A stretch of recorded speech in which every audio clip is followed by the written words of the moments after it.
The Bible has so much to say about hospitality. It is one of those unsung responsibilities in the Bible.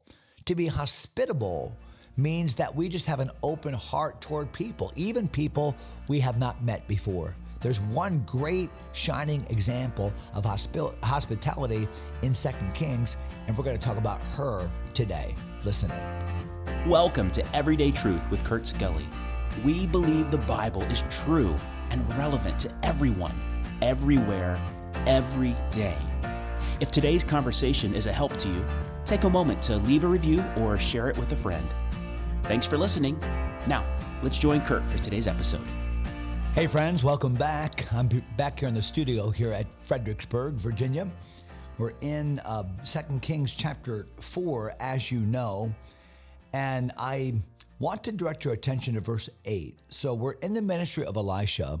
We just learned all about, in fact, I gave you some extra time with that message past Friday on the woman with the oil. And now we're in verse number 8, and we're talking about another woman. So remember, the ministry of Elisha deals with many times just common, ordinary people, sometimes without even a name in the Bible. They have a name, but not named in the Bible, to demonstrate that God has special care, not just for rulers and kings and pivotal people in history, but for common, everyday people like you and me. We saw that last episode. Here in verse 8, we find a very similar kind of a story, because it says in verse 8, and it fell on a day that Elisha passed to Shunem, where was a great woman. So a couple things. First of all, where is Shunem?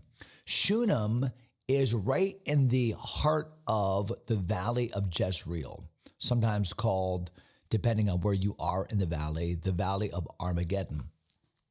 I love to take groups to a lookout spot, which is just up the hill from Nazareth. It's actually called Nazareth Precipice. And from that spot, we can see so much of Bible history. We see so many different sites. We can see Mount Tabor, where the battle with Deborah and Barak. And we can talk about, we can see the Hill of Moreh from that spot. Of course, the Hill of Moreh is associated with the Midianites and the battle with Gideon. We can see where the little village of Nain is, where Jesus healed raised from the dead, that widow woman's son. We see from the hill, we see from that spot the Valley of Armageddon. We see across the way to Megiddo. We see across the Hill of Moreh to the mountain of Gilboa, and where Gideon's spring is. We see the spot where Jezreel, the city of Jezreel, where Naboth's vineyard is.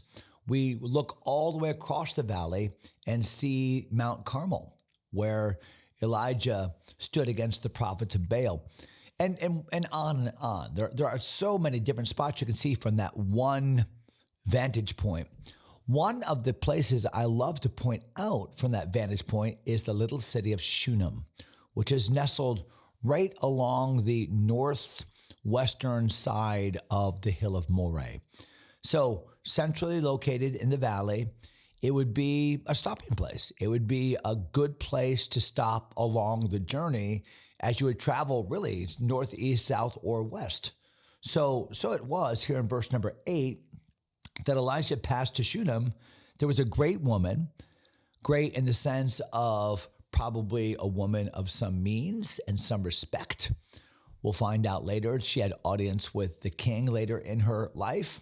Her husband was probably a very well-off business owner, a property owner.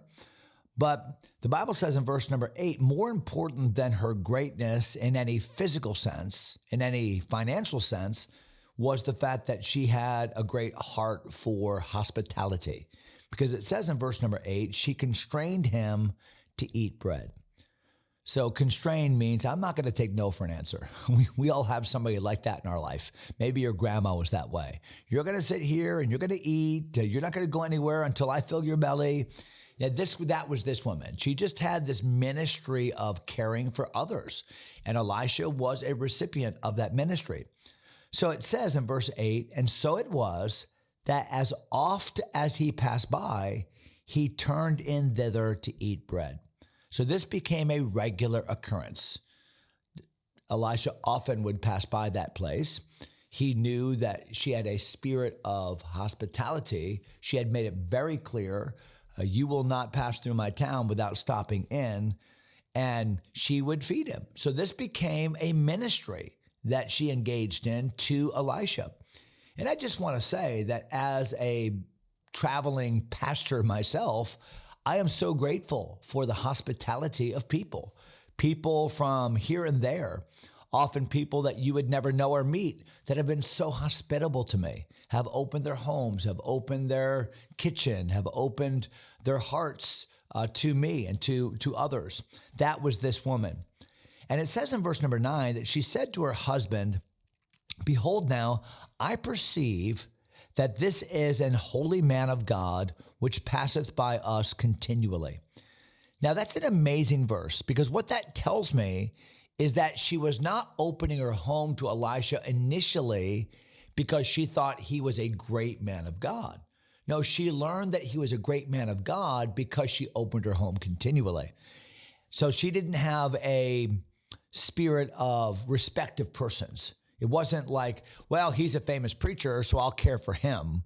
No, he is a traveling itinerant preacher in need, so I will bless him. And in blessing him and in learning more about him, she perceived, wow, there is something very special about this guy. So she says to her husband, verse 10, "Let us make a little chamber, I pray thee, on the wall. Let us set for him there a bed, a table, a stool, and a candlestick. And it shall be when he cometh to us that he may turn in thither." Hey, we're always having him come by. Sometimes we're just feeding him. But wouldn't it be great if we just put a little addition onto our house on the side of the wall, and it would be big enough to have a bed, a place to sit and study, a candlestick, and then that way he can just come. He can come and go as he pleases. It will be a great blessing to him. He'll be like a part of our family. We'll call it a prophet's chamber. It's the chamber for the prophet. That's where we get that term. Maybe you've heard that term, prophet's chamber. I've stayed in many prophet's chambers over the years. And all that is when a church has a special room that is designated just to keep guests, maybe guest missionaries, get special speakers, people traveling through in itinerant ministry. I've been in many of these places. Some are just like a hotel room, a smaller room, maybe one room. Others are entire houses. I've stayed in prophets' chambers that are houses or condos or apartments. And it's a blessing. And that whole concept arose because of this passage in the Bible. So, wow, what influence this woman has had even today as people stay in churches, prophets' chambers. They are benefiting indirectly from this great woman of Shunem, the Shunammite woman. Now, would you look please at verse 11? "And it fell on a day that he came thither and turned into the chamber and lay there." So the implication is that they do everything the woman suggested. The husband builds the room. Elisha continues to come. And on one particular occasion, Elisha comes and stays in that room. And he says to his servant, Gehazi, this is verse 12, and he said to Gehazi, his servant, "Call this Shunammite. Hey, go get this lady. I need to talk to her about something." And when he had called her, she stood before him. And he said unto him, "Say now unto her, Behold, thou hast been careful for us with all this care. You've taken special care for us. What is to be done for thee?" Hey, listen, we feel like we've been on the receiving end. Every time we come through, you constrain us to eat, you make us food, you've made this beautiful prophet's chamber now, and we want to do something for you. So you name it. What do you need? Give us a way that we can bless you.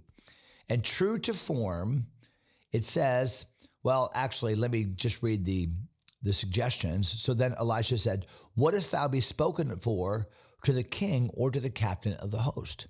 So Elisha says, I actually know some people in the country that are high ranking. I know the king. I know the general of the army, the captain of the host. Would you like me to say something to them about you, about your family, about your home, about your hospitality? Maybe they could be a blessing to you. I'll put in a good word.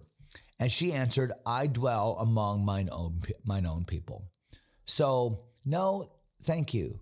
Thank you, but no thank you. I didn't do what I did for a reward. There was nothing wrong with Elisha offering this. Elisha was just trying to be a blessing. He's not trying to bribe her or manipulate her. He is honestly just trying to do something nice, but she is completely content with just being a blessing to Elisha. And I'm doing this for no remuneration other than I love blessing people. So true to form, the Shunammite is just shining, isn't she? Well, it says in verse 14, he said, what then is to be done for her? So she said no, but Elisha just feels as if he needs to do something. So now he's trying to get some ideas from Gehazi. So they're brainstorming. And he says in verse 14, what then is to be done for her? Gehazi said, verily she hath no child, and her husband is old. So Gehazi brings up this outlandish suggestion and implies that maybe we should help her get a child because she didn't have a child. And her husband looks like he is aged and beyond maybe the age where they could even have children. So I don't even know what Gehazi was thinking or suggesting. I don't know what he could have even envisioned. But this was a suggestion from the servant of Elisha. And I have to imagine that Elisha knew this, but if he didn't, he knows it now. So here's this elderly couple. Not sure how old the Shunammite woman was, but the husband is very old. And they are just blessing Elisha, but they have no children of their own. Look at verse 15. And he said, call her. And when he had called her, she stood in the door. So here they are at that scene. The prophet's chamber, she's at the door. Elisha is about to speak to her. And he said, about this season, according to the time of life, thou shalt embrace a son.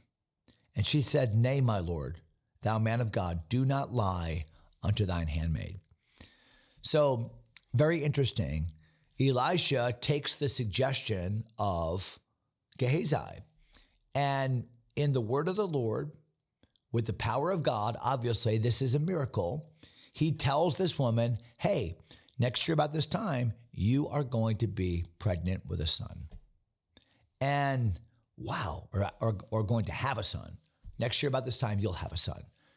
And this woman is just agog. And she cannot imagine that this would be true. So she said, don't play with me. Don't lie to me. Almost like this is too sensitive of a subject for me to have any kind of humor from this. So let's just stop the conversation right here. But watch how Elisha continues in verse 17. Or rather, watch how the story continues in verse 17. And the woman conceived and bare a son at that season that Elisha had said unto her, according to the time of life. So while God, true to form, and you can think of many other instances before this. For instance, you can think about Rebekah, or you can think about Sarah, or you can think about Manoah's wife. You're the mother of Samson. So there are other miraculous births that have already taken place, and this is another one. And when the child was grown, it fell on a day. Now, we're going to stop right there because we have verses 8 through 17, this wonderful story of this wonderful woman, and then this wonderful miracle that God allows in her life for her to have a son. It just seems like a great package. A woman that faithfully serves God. She blesses the man of God all these years, and God just gives her the desire of her heart. End of story. Hallmark movie is over. But that is not the end of the story. And there's much more that God wants to teach us, but we don't have time right now. So we'll stop for the time being. We'll come back to verse number 18 tomorrow. Until then, God bless you, my friends.